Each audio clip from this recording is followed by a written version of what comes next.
Assalamualaikum Bray, welcome to ADR Movies. Drag Me to Hell ialah film horor tahun 2009 yang disutradarai oleh Sam Raimi dan Ivan Raimi. Film ini ditayangkan perdana di Festival Film Cannes dan telah meraih sukses besar, memperoleh 80 juta dolar di seluruh dunia dari budget pembuatannya yang hanya berjumlah 30 juta dolar saja.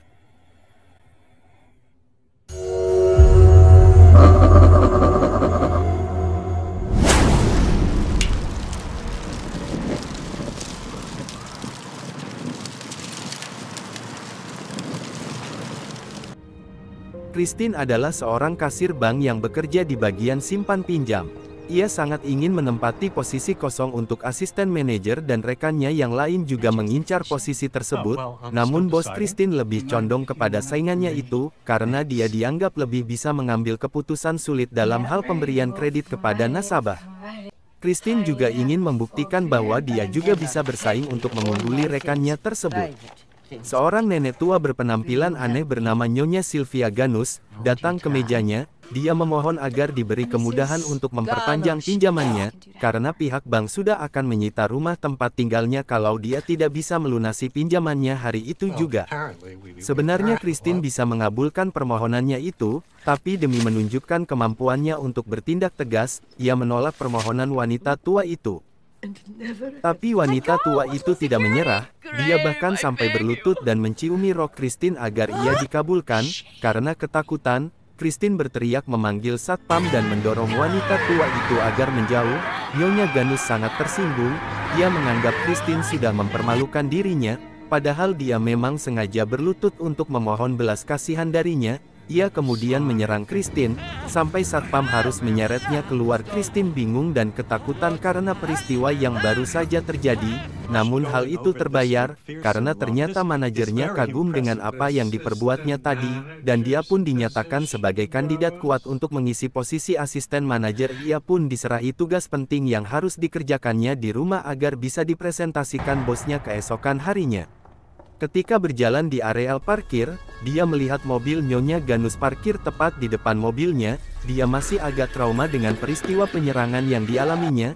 Ia pun buru-buru masuk ke dalam mobil, karena tiba-tiba saja bertiup angin kencang di parkiran yang terletak di basement itu. Kemudian dia melihat sebuah sapu tangan melayang keluar dari mobil Nyonya Ganus. Dia mengenali sapu tangan itu, karena perempuan tua itu selalu menggunakannya. Tiba-tiba ia melihat Nyonya Ganus yang berwajah seram itu sudah duduk di kursi belakang mobilnya, lalu mencekik Christine. Ia melawan sekuat tenaga dan berhasil menendang Nyonya Ganus keluar dari mobilnya, namun, perempuan tua itu sangat kuat, dia berhasil masuk dan menyeret Christine keluar. Kemudian dia menarik kancing di lengan jaket Christine dan membacakan kutukan kuno sambil berkata, "Lamia," yang Christine tak sadarkan diri. Clayton, kekasih Christine, menjemputnya dan mengantarnya pulang. Sejak saat itu hidupnya tidak pernah tenang, dia sering melihat bayangan-bayangan di sekitar rumahnya. Bayangan-bayangan itu juga bisa menyiksanya, melemparnya dan membuatnya terluka.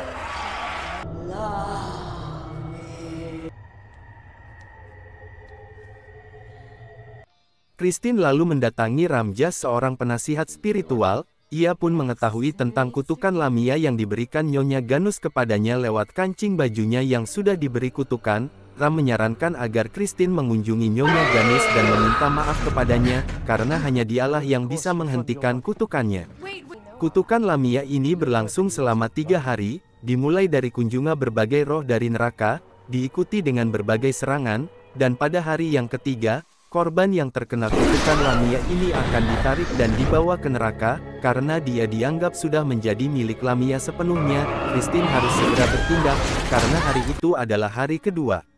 Ia lalu mendatangi rumah Nyonya Ganus dengan niat untuk meminta maaf dan menyampaikan bahwa permohonan perpanjangan pinjamannya dikabulkan bank. Tapi dia terlambat, karena Nyonya Ganus sudah meninggal. Di tempat itu pun ia melihat berbagai keanehan-keanehan. Karena tiba-tiba saja mata jenazah perempuan tua itu terbuka dan melotot marah kepadanya.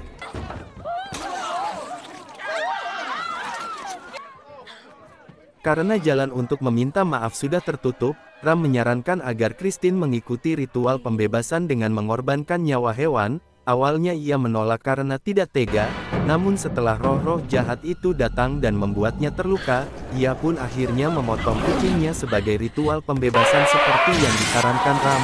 Namun, serangan-serangan roh itu tidak berhenti. Ram akhirnya menyarankan agar Christine menemui Son Sandena, seorang guru spiritual yang lebih hebat. Son rupanya sudah pernah melihat kutukan ini 40 tahun yang lalu. Seorang anak dibawa orang tuanya ke rumah Son karena dianggap sedang diganggu roh jahat dan ia tidak berhasil mengusir roh jahat itu. Anak itu ditarik dari celah-celah lantai yang terbuka dan tampak kobaran api yang menyala-nyala. Setelah anak itu berhasil masuk, lantai rumahnya kembali seperti sedia kala. Son sudah berusaha mencari cara untuk mengalahkan kutukan itu. Christine lah yang datang kepadanya dengan keluhan yang sama setelah 40 tahun berlalu, namun ia merasa yakin kalau ia bisa mengatasi roh jahat ini. Mereka kemudian duduk di sebuah meja bulat di sebuah ruangan yang luas, tempat anak kecil itu dulu ditarik ke neraka. Prosesnya cukup sederhana, mereka akan memanggil roh Lamia agar merasuki tubuh Son, dan ketika roh itu sudah datang, Christine harus mencari cara agar bisa meletakkan tangan Son yang sedang dirasuki roh itu ke kepala kambing. Dengan demikian, roh itu akan berpindah ke kambing. Kalau roh itu sudah keluar dari tubuhnya, barulah Son bisa mengusirnya. Dan kalau ada masalah yang di luar dugaan, Son sudah mempersiapkan seorang pelayannya dengan sebilah parang. Dia bertugas untuk memotong leher kambing itu hingga tewas beserta roh Lamia. Tapi ketika proses itu berlangsung, terjadi kesalahan kecil. Christine memang berhasil meletakkan tangan Son yang sedang kerasukan ke kepala kambing, sehingga roh Lamia pindah. Namun, pelayan Son gagal memenggal kepala kambing itu. Tebasan parangnya malah nyasar ke rantai yang mengikat kambing itu. Akibatnya kambing itu terlepas dan arwahnya pindah ke tubuh si pelayan. Lamia hampir memangsa Christine, namun Son tersadar dan langsung mengusir roh Lamia. Tapi, karena besarnya tenaga yang harus dikeluarkannya, Son pun tewas. Akhirnya, Ram memberitahukan jalan keluar terakhir kepada Christine, bahwa kalau dia tidak bisa memusnahkan kutukan itu, dia bisa berusaha mengalihkannya kepada orang lain. Itu adalah jalan terakhir karena ia harus memilih siapa korban yang paling tepat untuk menerima kutukan itu. Ia menghabiskan banyak waktu di kafetaria, berniat untuk memilih secara acak dari kumpulan orang-orang yang tidak dikenalnya. Tiba-tiba dia mendapat ide, bahwa mungkin saja kutukan itu bisa dikembalikan kepada Nyonya Ganus yang sudah meninggal. Ram mengatakan kalau hal itu mungkin saja, asalkan Christine melakukannya dengan cara yang benar. Yaitu, dia harus memberikan kancing yang sudah dikutuk itu ke tangan jenazah Nyonya Ganus, baru kutukan Lamia itu berpindah kepadanya. Christine kemudian mendatangi dan membongkar kuburan Nyonya Ganus. Christine berhasil menjejalkan amplop berisi kancing itu ke mulut mayat Nyonya Ganus. Dia kembali dengan hati puas, karena kutukan Lamia itu telah pergi darinya. Namun amplop berisi kancing yang dijejalkannya di mulut Nyonya Ganus adalah amplop yang salah. Clayton yang sedang menunggunya di stasiun kereta api memberikan kembali amplop itu kepadanya, karena ia menemukannya di kursi mobilnya. Christine yang terkejut dan sangat ketakutan, tanpa sadar berjalan mundur dan jatuh ke jalur rel kereta api. Dan tiba-tiba saja rel kereta api itu terkuak dan nampaklah tangan-tangan yang terjulur menarik tubuh Christine. Di belahan rel itu tampak api yang membara. Christine pun masuk ke dalamnya. Demikian ulasan film horor kali ini. Sampai jumpa di film berikutnya. Wassalamualaikum.